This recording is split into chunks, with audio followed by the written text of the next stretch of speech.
सार madam बिथांमोनखौ लानानै दुलाराय बर' फरायसा आफादजों लोगोसे मोन 20 जोंनि माहारियारि आरो धोरोम आफाद बिथांमोनहा जयै बेखौ बानजायदों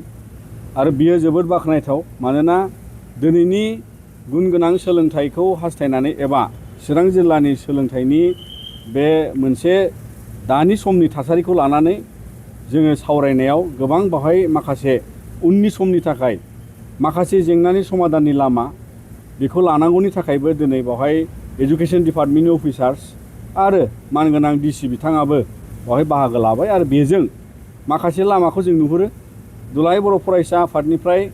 जोङो गोबां बे जोंनि लार्निं एबा सोलोंनायनि गेजेराव जि माखासे जेंनाजों जोङो माने गोग्लैसोनानै जोङो दावगानायाव खहा मोनो एबा जों खस्थ' मोनो। दा गासै फरायसाफोरनि गुन गोनां सोलोंथाइ एबा सोलोंथाइ मोनथायखौ लांनांगौबा गुदि बिबाना बावहाय आसाम सरकार आरो बड'लेण्ड सरकारा माखासे जेंनानि समाधानखौ खालामनानै होनांगौआव दिनै जोङो बे मोनसे सावरायनायाव नुदों। जेरै फोरोंगिरिनि आंखालखौ थाबैनो सुफुंनांगौ, बेयो जोबोद गोनांथार आरो बेजों बावहाय साबजेक्ट हिसाबै मेथ्स साइन्स जोबोद जोंनियाव दाबो माने फोरोंगिरि गैयैनिनो जोङो दाबो बेवहाय गोग्लैसोनाय। मोनसेया जोंनि बे फरायसालिफोरनियाव गोबां सिंगेल टिचार एबा जिर' टिचार एबा बेवहाय ट्रान्सफार रेसनेलाइजेसन आरो गुबुन गुबुन रोखोमै माने डिपुटेसनाव थांनाय गुबुन गुबुन बायदिसिना बेफोरखौ लानानै मोनसे जेंना आकारै बियो नुजादों आरो बेखौ लानानै समाधान खालामनाय एबा पलिसि इमप्लिमेन्टेसनाव गोथों लामाजों माबोरै ट्रान्सफार जानांगौ, माबोरै डिपुटेसन लानांगौ, माबोरै माने सोलाय सोल' खालामनांगौ बेखौ माने नांनायखौ एबा फरायसाफोरनि गोनांथिखौ गुदि खालामनानै राइट टु एजुकेसनखौ गुदि खालामनानै फोरोंगिरिनि बेबादि माखासे माने रानसारनाय एबा पस्टिं एबा बायदिसिना बिथांमोनखौ नोजोर लानानै सरकारा खामानि मावनांगौ होननानै जों सानो। आरो थामथियाव जों नुयो जे माने दा गोबां माने इनफ्रास्ट्राक्चारनि बिथिङावबो बावहाय दाबो खहा जानानै दं आरो बेखौ लानानै सालिजारि खालामनांगौ सरकारनिफ्राय। जेराव नांथारगौ जेराव गोनांथार बेफोर समाधानखौ एलपि स्कुल एमइ स्कुल बिथांमोना नोजोर लानानै खालामनानै होनांगौ आरो बिनि गेजेरजों जाहाथे जोंनि फरायसाफ्रा सोलोंथाइ मोनथायखौ सेकिउर्ड जायो। मानोना बे रैखाथिखौ हास्थायनानैनो संबिधानाव बियो फान्डामेन्टेल राइट। दा बिनिखायनो दिनै गुबुन गुबुन जेंनानि गेजेराव बेफोर माखासे एकदम गुदि जेंना आरो जायखौ लानानै गोबां आरो मोनसेबाव जोङो दुलाराय बर' फरायसा आफादा दिनै बावहाय मिथियो बिथांमोनहा गाहाय फोरोंगिरि एबा गोरायुं सारमोनहाबो फोरमायदों गोबां फोरोंगिरि बिथांमोनहाबो मटिभेसन जानांगौ दङ, इन्सपायर्ड जानांगौ दङ। मानोना जों मानि थाखाय दिनैनि जुगनि सोलोंथाइयाव बेबादि खामानि जे सोलोंथाइनि गेजेरजों जोंनियाव आंखालखौ सुफुंनो थाखाय सोलोंथाइया बिराद इम्परटेन्ट, सोलोंथाइया जोबोद गोनां आरो बेखायनो बेबादि जे माने जोंनियाव माने बे डेफिसिट एबा खम जानानै थानायखौ जों बांहोनो थाखाय जोङो बावहाय फोरोंगिरिनि साख्रि मावो। जोंनिफ्रा गोबां फोरोंगिरिनि साख्रि मोननानै दङ आरो बेखायनो बेयो मोनसे बिबान, बे मोनसे दायथ' होननानै जों खावलायगोन दुलाराय बर' फरायसा आफादनिफ्राय जे साफ्रोम फोरोंगिरिया जाहाथे गावनि फरायसाफोरजों गावनि फरायसाफोरखौ गावनि असे उननि आंखालखौ सुफुंग्रा साफा साफा गोरों गोरा जानांगौ बिनि थाखाय बिथांमोना नोजोर लागोन आरो बिथांमोना फरायसालिफ्राव गाहाय फोरोंगिरिजों लोगो जानानै आरो गोरायुंफोरजों टिमाव थानानै जयै फरायसालिखौ माबोरै साबना हामना खालामनो हायो बेखौ जाहाथे नोंथांमोनहा नोजोर बोगोन। फरायसालियाव नोंथांमोननि आब्रुथिजों फरायसाफोरनि आब्रुथि जौगानाय आरो दावगानांगौनि थाखाय जोबोद दाबो माने बियो जोंनियाव माने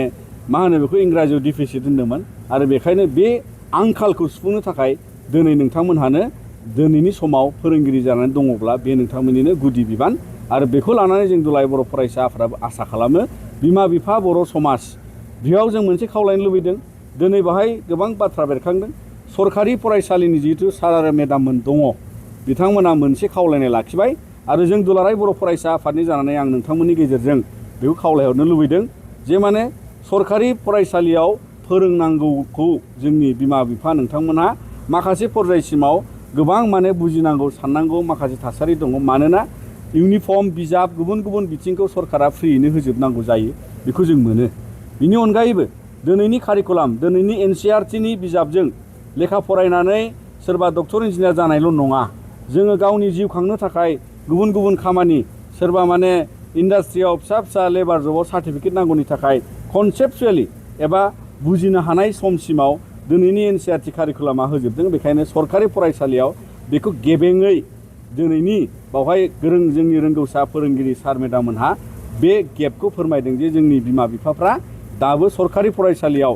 मानो गावनि फिसाखौ हरनो गोसो जाया, बेखौ माने जाहाथे जोंनि गार्जेनफ्रा एसे सांग्रां जायो जों खावलायबाय। मानोना बेजों जोङो माने गोबां मुलाम्फा मोननो हायो आरो बिथांमोनहा ट्रेनिं मोननाय गोबां फोरोंगिरि दङ आरो गोदान गोदान फोरोंगिरि फैयोब्ला बिथांमोना वेल ट्रेन्ड जों फोथायो आरो बिथांमोना दानि गोदान जुगजों लोगोसे गोबां खाब जानाय बुजिनो हानाय बुजायनो हानाय गोहो दङ जों फोथायो आरो बेखौ लानानै जोंनि गुन गोनां सोलोंथाइया जोंनि फरायसाफोरनियाव दावगालांनांगौ आरो बेखायनो चिरां जिल्लानि नैबे दिनैनि बे बानजायनाया जोबोद ओंथि गोनां आरो उननि समावबो गुबुन गुबुन खोन्दोआव बेबादि सावरायनायजों जोङो सोलोंथाइखौ दावगाहोनायाव बयबो बोलोफोरा नांगोन आरो बे जोंनि समाज माहारिनि बिबान। मानोना बर' बिजोङा जोङो जोबोद गोजौआव दावगाबाय आरो बेखौ लानानै जोंनि बर' बिजोंनि आरो बर' फिसाफ्रा जोङो बेजों माने ओरैबायदि गोख्रैयाव जों थांनो हायो। दा दिनै जोंहा बेवहाय IOCLआवबो साख्रि मावनानै थानाय जाय बिथाङा हिउमेन रिसर्स माने डिपार्टमेन्टनि बिनि माने जेनेरेल मेनेजार मुसुखा बर' बिथांखौ रेफारेन्स होनो लुबैदों। बिथाङाबो बर' मिडियामनिसो आरो बेबायदिनो गोबां कर्परेट जब मावनाय दं, प्रफेसार्स मावनाय दं एबा गुबुन गुबुन अफिसार्स बेंकआव थांनाय दं आरो बेखायनो दिनै जोङो ओरैबायदि मोनसे गोसो सिमफायनाङा आरो बेजों जों बयबो दावगानो हायो। बेखौ जोङो दुलाराय बर' फरायसा आफादनि जानानै बिमा बिफानि सांग्रांथिखौ जों खावलायबाय आरो फेग्रा मुवानिफ्राय गोजानाव दोननांगौआ दिनै जों साफ्रोम समाजनि बिबाननि समाजाव बे बिबान जाहाथे जोंनि फरायसाफ्रा माब्लाबाबो फेग्रा मुवाजों गोग्लैसोआ। मानोना बियो दिनै पृथिबियाव मोनसे जुजिनां थासारि आरो बर' हारिया जोङो बेबादि मोनसे खम सुबुं सानखोनि सुबुंफोर थानायाव बेबादि जोंनि जेनेरेशनसा इयुन जोलैया जुदि बेजों गफबोबा जोंहा जोबोद खहा जागोन। आं बेखौ लानानै दुलाराय बर' फरायसा आफादा जों बिनि हेंथायै अरायसम खामानि मावनांगोन। दिनै जोङो दुलाराय बर' फरायसा आफादनिफ्राय पलिसि लेभेलाव बिथांमोनहा जेखौ गोबां बाहागो थायो। एकाडेमिक बाहागोआव दिनै बिजाबनि ट्रान्सलेसन जानाय, बिजाबा जोंनो थोजासे सम मथे मोनफैनाय, गुबुन गुबुन बे जेंनाखौ लानानै बिथांमोननियाव जों दाबो कनक्रिट पलिसि नुवाखै आरो बे समाधाननि सायाव जोङो दुलाराय बर' फरायसा अरायसम थियारि। जोङो गभर्नमेन्टखौ गोबां खेब खावलायबाय बेखौ नांगौबा बर' मिडियामनिखौ टेक्सट बुक कर्प'रेसनखौनो आलादा खालामनानै बड'लेण्डआवबो हरनो हायो आरो बेखौ लानानै सिगांनि सरकाराबो बे इनिसियेटिभखौ लादोंमोन। बेफोरो मोनफा मोनफा पलिसि आरो गुबुन मोनसेया जाबाय जे बर' मिडियामनि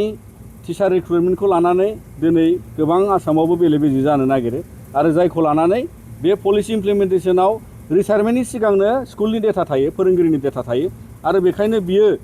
बोसोरथाम बोसोरब्रै 10 बोसोर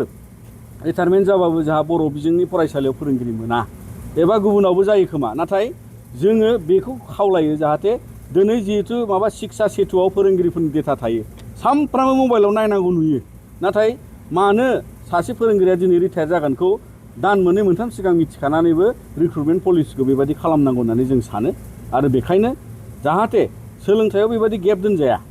गेप जानाय माने मेथामेटिक्स सोलोंनांगौआ गेप, फरायसाफ्रा गेप जानाय माने बेवहाय नलेजनि गेप, गियाननि गेप आरो बे आंखालजों जोङो दिनै दावगानो हाया आरो बेखायनो जोङो उननि समाव जे